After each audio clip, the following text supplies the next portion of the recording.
Tantan yung mga goats guys. So, kaso lang ingay yung mga dogs dito kasi si Tantan makulit. Ang cute nila, malalaki na. Tatlo. Cute. Hello! Kakulay ni Tantan. Let's go here.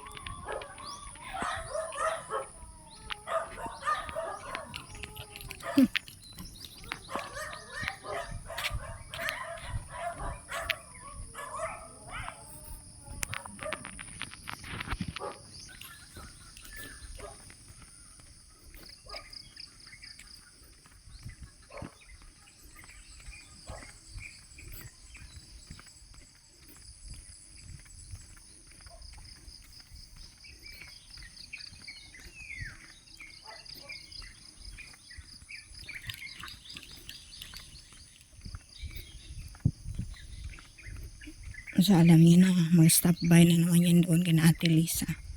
Mangungulit. Kasi yung kanyang mga friends.